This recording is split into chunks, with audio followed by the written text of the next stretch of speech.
berjalan dalam firman-Mu, hatiku siap.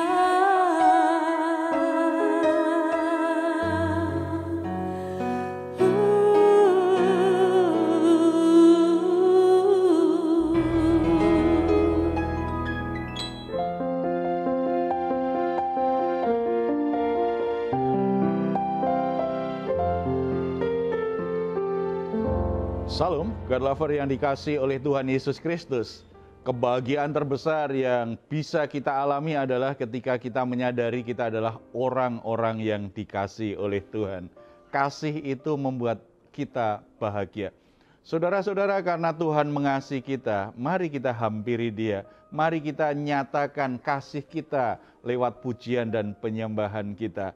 Karena kasih-Nya juga, Tuhan juga berkata kepada kita, marilah kepadaku semua yang letih lesu dan berbeban berat, aku akan memberi kelegaan kepadamu. Mari kita responi kasih Tuhan ini, mari kita percayai kasih Tuhan ini. Datang kepada Dia dalam ucapan syukur dengan hati yang mengasihi dan menyerahkan semua beban berat yang sedang kita alami saat ini. Kita bersatu dalam doa. Bapa di surga, kami mengucap syukur karena Engkau sungguh-sungguh mengasihi kami. Kasih-Mu kepada kami begitu sempurna, melampaui kelayakan kami menerimanya. Kami orang-orang yang sebenarnya tidak layak untuk menerima kasih yang begitu sempurna. Tetapi itulah yang kami terima.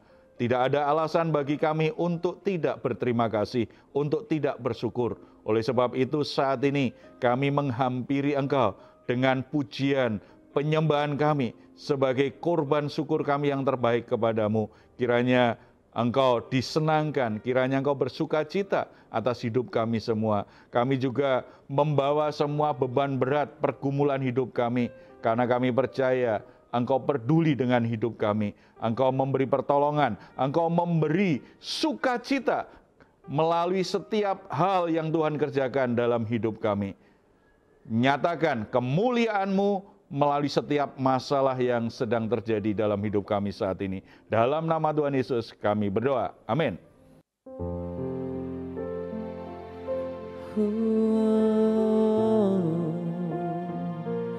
Yesus Kau segalanya, ajarilah kami bahasa cinta-Mu, agar kami dekat padamu ya Tuhanku. Ajarilah kami bahasa cinta-Mu, agar kami dekat padamu.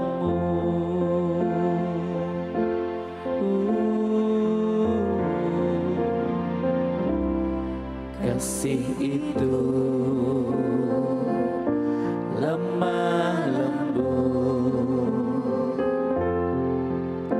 serta sederhana.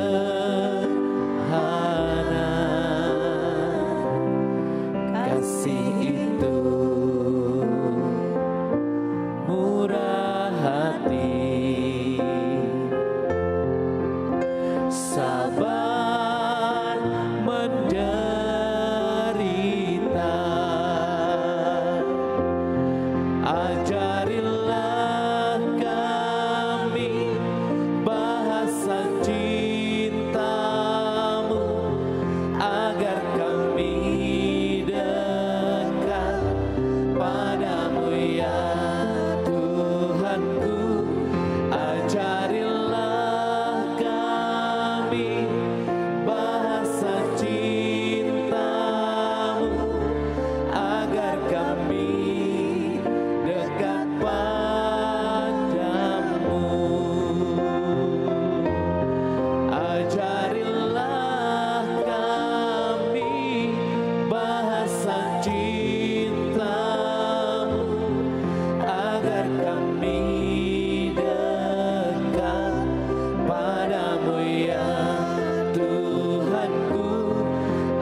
Ajari kami Tuhan bahasa cinta-Mu Bapa. Glory bagi-Mu. Terima kasih Tuhan, kasih-Mu melebihi segalanya. Terima kasih Yesus, Kau Allah yang mulia. Terima kasih Tuhan, sebab Kau layak diagungkan, hanya Kau layak ditinggikan Yesus. Haleluya. Terima kasih Tuhan. Yesus pegang erat tanganku, ku tak dapat hidup di luar kasih-Mu Bapa. Jangan tinggalkan aku, Engkau alasan selama ku hidup.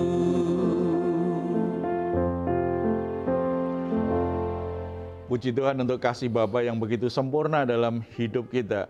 Saudara-saudara, dalam pergaulan, dalam relasi kita dengan orang lain, kita sering dengar orang berkata, jatuh cinta itu sejuta rasanya. Ketika orang sedang jatuh cinta, hatinya berkobar-kobar, hidupnya sepertinya berubah, dan apapun yang dia lakukan itu terarah kepada orang yang dicintainya. Sepertinya orang yang dicintainya itu tidak ada kesalahan, tidak ada cacat celahnya. Bahkan ketika melihat hal-hal yang kelihatannya jadi kelemahan, itu pun cepat sekali bisa menerimanya. Tetapi begitu hubungan sudah berjalan, maka situasinya berubah.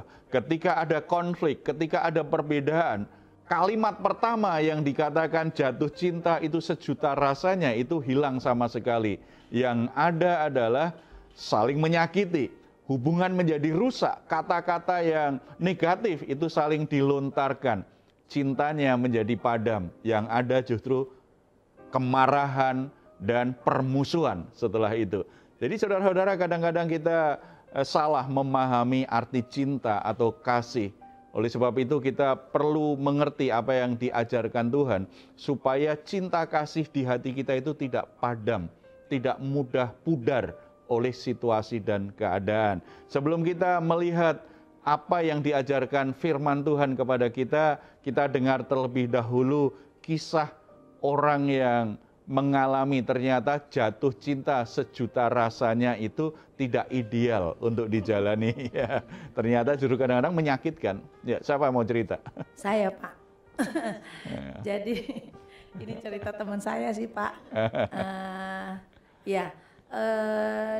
Mereka itu dia dengan pacarnya tuh ketemu, mereka berbeda usia sih sebenarnya, tapi setelah jatuh cinta rasanya nggak bisa dipisahkan, lengket Pak gitu. Jadi ya kayak perangko gitu, nempel aja gitu. Terus bucin banget lah Pak, rasanya pengennya ketemu terus gitu. Sementara sebenarnya orang tuanya kurang setuju Pak.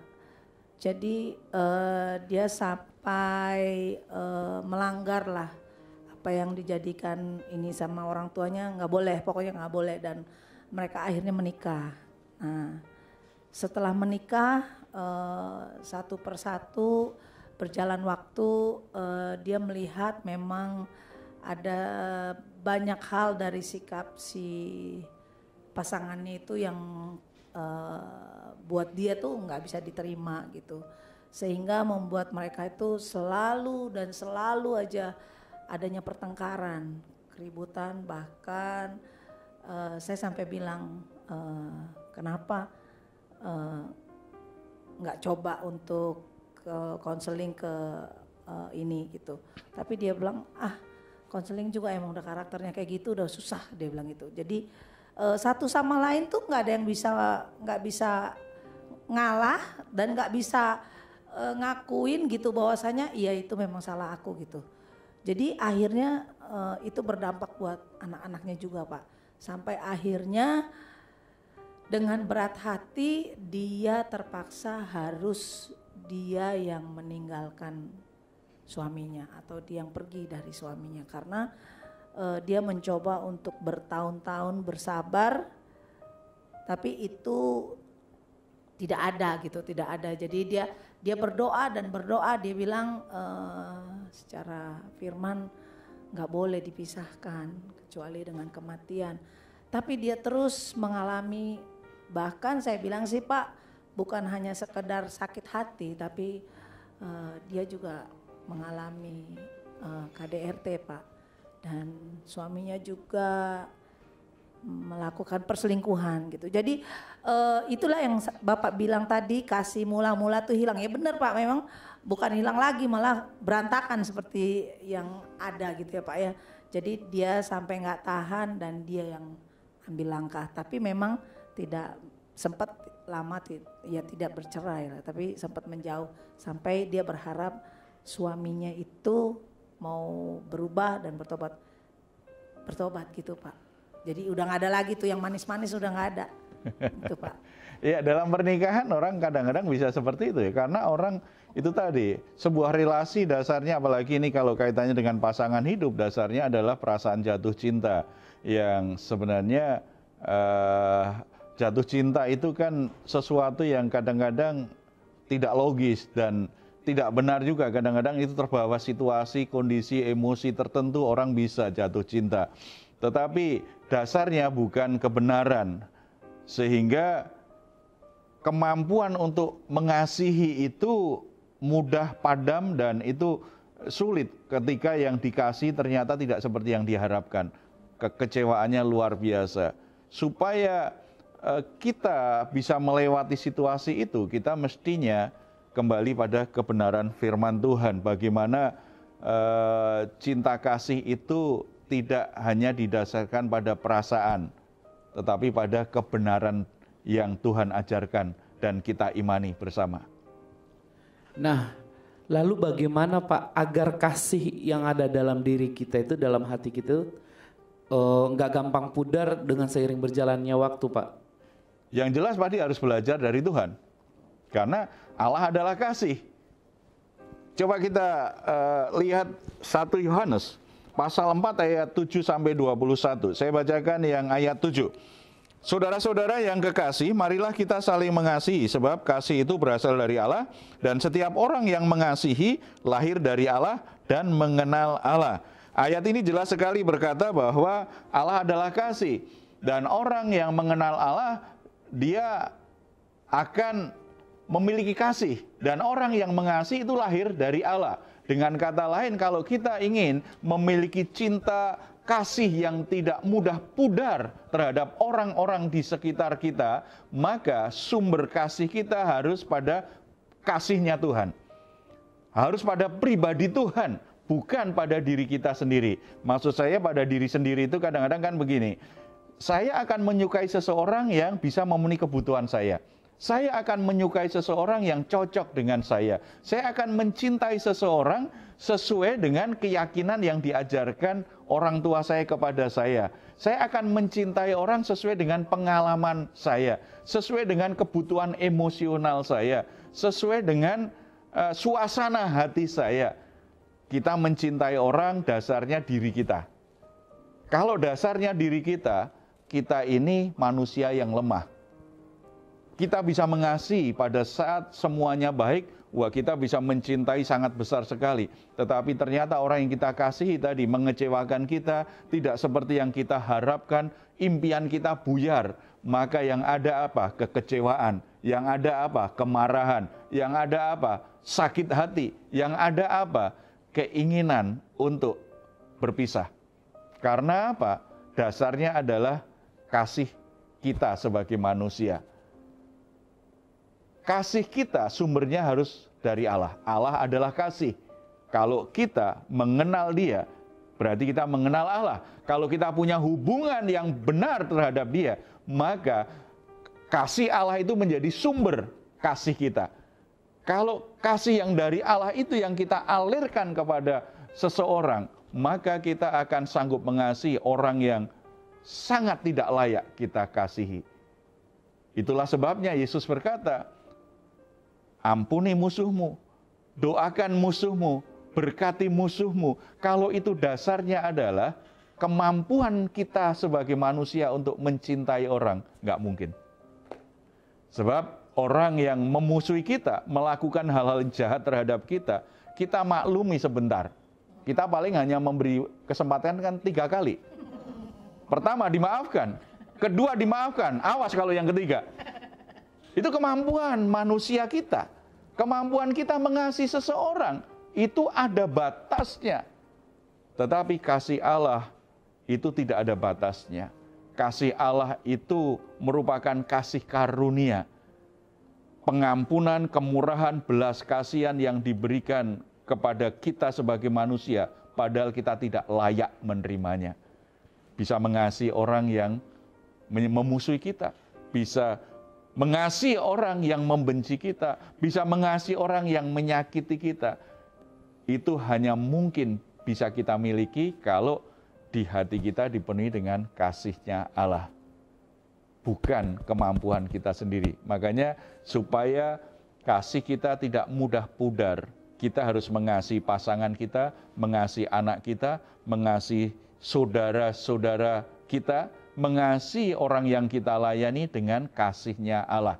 Bukan kasih kita sendiri, sesuai dengan mood kita, sesuai dengan perasaan, suasana hati kita. Tidak, tetapi dengan kasih-Nya Allah.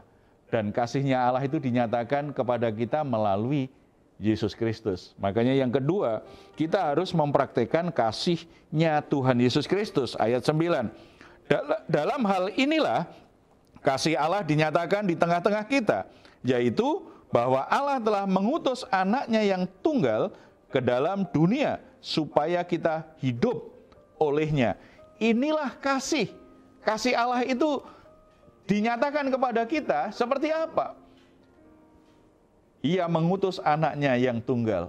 Untuk apa? Mati bagi kita. Yang sebenarnya harus dia hukum.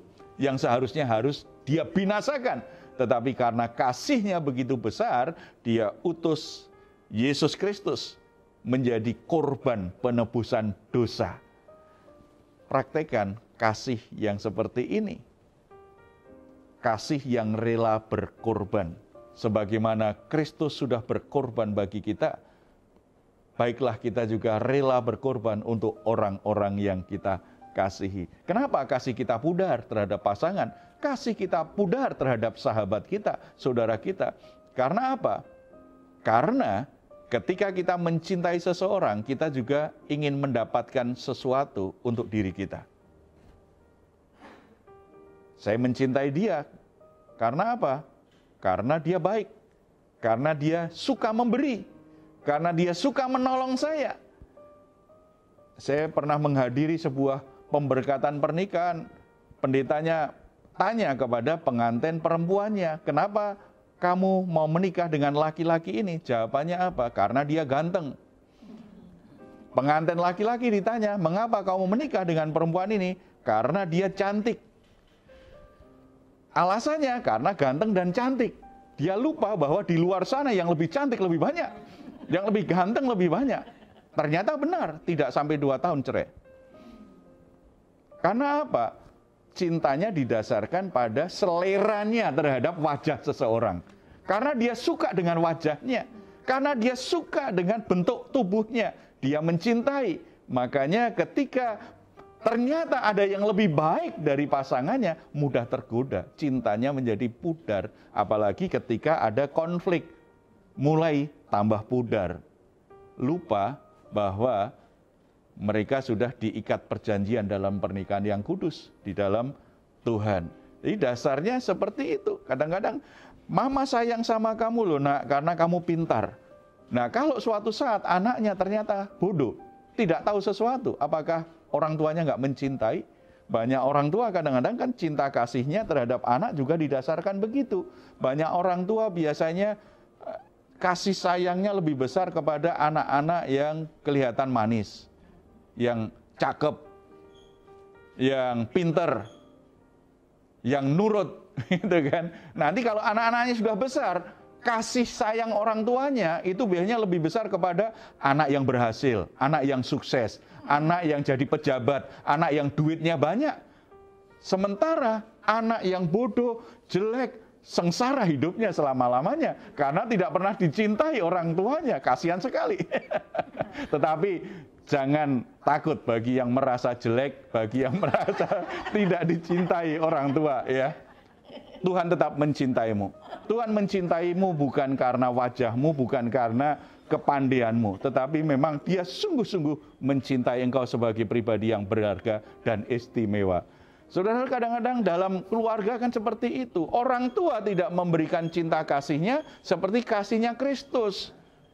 Anakku ini bisa membawa kebanggaan apa terhadap hidupku? Anakku bisa mendatangkan sukacita apa? Anakku tidak memalukan aku. Padahal tanggung jawab kan di orang tua. Kalau ingin anak-anak tidak memalukan, dididik dengan benar, kasih teladan yang baik. Kan mestinya begitu. Tetapi orang tua seringkali menuntut anaknya, bukan berkorban.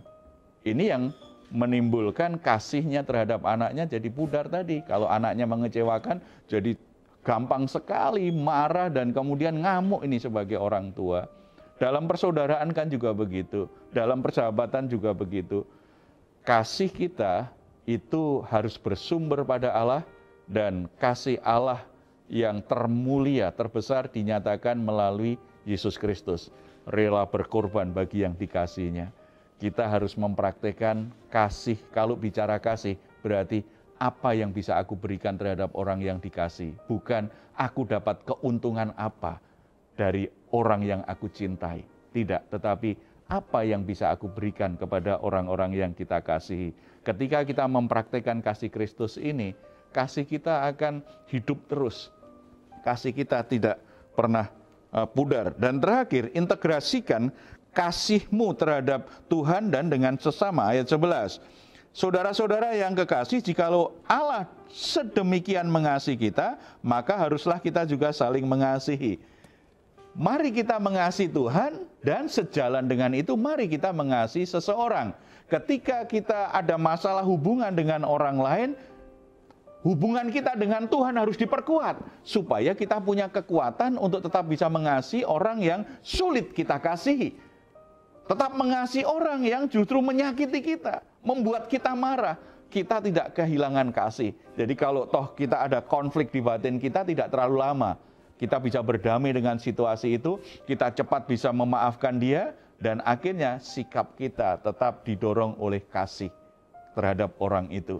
Jangan justru ketika kita lagi konflik, kita ribut dengan orang lain, kita justru menjauh dari Tuhan. Karena memang pada saat itu kalau kita masih menyimpan kepahitan hati, kemarahan, hubungan kita dengan Tuhan rusak. Makanya selesaikan masalah di hatimu. Maafkan di hadapan Tuhan. Supaya hubunganmu dengan Tuhan tetap terjaga. Kalau itu terjaga, maka engkau akan sanggup tetap mengasihi orang-orang yang mungkin memang sebenarnya tidak pantas engkau kasihi. Kekuatan kasih itu sumbernya dari Tuhan. Teladannya adalah Yesus Kristus. Mari kita bersatu dalam doa. Saudara-saudara, apapun yang saudara alami saat ini, kebencian apa, kemarahan apapun, kekecewaan apapun yang sedang saudara rasakan saat ini, Tuhan bisa mengubahnya dan kembali memenuhi hatimu dengan kasih-Nya. Mari kita sungguh-sungguh membuka hati kita bagi Dia, bekerja, memenuhi hati kita dengan kasih-Nya. Bapa di surga, Engkau melihat setiap anak-anak-Mu yang saat ini sedang ada kekecewaan di hatinya, ada kemarahan di hatinya, ada sakit hati, ada kepahitan, ada kegeraman, karena orang-orang yang dikasihnya melakukan sesuatu yang jahat, tidak setia, mengkhianati dia, memperlakukan tidak adil, tidak menghargai dia. Sikap-sikap dan perilaku yang sungguh-sungguh membuat anak-anak-Mu ini sulit untuk tetap mengasihi. Tetapi hari ini Bapak, sesuai dengan kebenaran firman-Mu. Mari Engkau alirkan kembali, limpahkan di hati mereka, sehingga di hatinya sungguh-sungguh dipuaskan dengan kasih Tuhan. Mereka semua mengalami kelimpahan kasih Tuhan yang sempurna itu. Mereka sanggup mengampuni orang-orang yang sudah menyakiti mereka. Mereka sanggup untuk terus mengasihi orang-orang yang tidak pantas mereka kasihi. Mereka punya kekuatan hati yang luar biasa untuk tetap berbuat baik kepada orang-orang yang selama ini sudah lakukan hal-hal yang buruk dalam hidupnya. Kobarkan terus-menerus di hatinya kasih-Mu, sehingga anak-anak-Mu tidak hanya mengasihi Tuhan, tetapi sanggup mengasihi sesamanya, mengasihi orang lain. Sebagaimana Engkau mengasihi kami orang yang tidak pantas dikasihi ini, kami juga sanggup mengasihi orang lain yang tidak pantas kami kasihi. Itu semua karena kekuatan kasih Tuhan yang sempurna berlimpah atas hidup kami semuanya. Bapa di surga, pulihkan keluarga-keluarga, pulihkan hubungan orang tua dan anak, semuanya juga dikobarkan dengan kasih sayang-Mu Tuhan. Satu sama lain senantiasa saling mengasihi. Konflik dan masalah apapun akhirnya bisa diselesaikan karena kasih mereka lebih kuat daripada kemarahan dan kekecewaan mereka. Demikian juga dalam kehidupan keluarga rohani kami, dalam gereja kami, limpahkan kasih-Mu Tuhan, supaya hamba-hamba-Mu yang melayani saling mengasihi, dengan jemaat juga mengasihi, ada kasih Tuhan yang berlimpah-limpah dalam kehidupan keluarga rohani kami. Tuhan juga memberkati tempat di mana kami tinggal, dalam pekerjaan, dimanapun kami berada. Biarlah kami semua boleh mengobarkan kasih Tuhan. Kami semua boleh menyatakan kasih Tuhan. Kehadiran kami boleh menyatakan kasih Tuhan yang sempurna itu. Bahkan melalui hidup kami yang mengasihi, banyak orang boleh mengalami kasih Tuhan. Banyak orang boleh mengalami perjumpaan secara pribadi. Hidup mereka dipulihkan. Hidup mereka menjadi baik. Tuhan, limpahkan juga kasih sayang-Mu terhadap kota di mana kami tinggal, terhadap bangsa di mana kami tinggal, negeri di mana kami tinggal. Semuanya Tuhan limpahi dengan kasih sayang-Mu, sehingga negeri kami menjadi tempat yang terbaik orang tinggal, di mana orang boleh menikmati persaudaraan, orang boleh menikmati kesatuan, orang boleh menikmati sesuatu yang baik dalam relasi masyarakatnya. Itu semua karena anugerah Tuhan yang Tuhan nyatakan melalui kepemimpinan para pemimpin bangsa kami, para kepala daerah, dan orang-orang yang Tuhan tetapkan untuk jadi pemimpin di negeri ini. Terpuji nama-Mu dalam nama Tuhan Yesus. Kami berdoa. Amin. Saudara-saudara, tetap percaya bahwa kasih Tuhan sempurna dalam hidupmu. Jangan biarkan apapun membuat kasih-Mu terhadap Tuhan itu sirna dan memadamkan kasih Tuhan yang ada di hatimu. Kasih selamanya menjadi yang terbaik dalam hidup kita semua. Kalau saat ini saudara sedang mengalami pergumulan-pergumulan berat dan saudara membutuhkan dukungan doa, silakan menuliskannya di nomor telepon yang tertera di layar saudara. Tim doa kami akan mendukung saudara dalam doa. Percaya dalam doa-doa yang kita panjatkan dengan iman, maka Tuhan bertindak dan akan menjawab, memberi pertolongan yang terbaik dalam hidup kita. Kalau kita sedang dalam pergumulan, justru saat itulah kita membutuhkan saudara seiman untuk mendukung doa. Jangan jalani sendirian. Kalau saudara juga ingin memberikan komentar, silahkan untuk menuliskannya di ruang komentar yang ada di channel Diaspora TV. Kami tunggu. Mazmur 4 ayat 8-9. Engkau telah memberikan sukacita kepadaku lebih banyak daripada mereka ketika mereka kelimpahan gandum dan anggur. Dengan tentram, aku mau membaringkan diri, lalu segera tidur. Sebab hanya Engkaulah ya Tuhan yang membiarkan aku diam dengan aman. Puji Tuhan, selamat malam, selamat beristirahat. Tuhan Yesus memberkati kita semuanya. Salam. Yesus.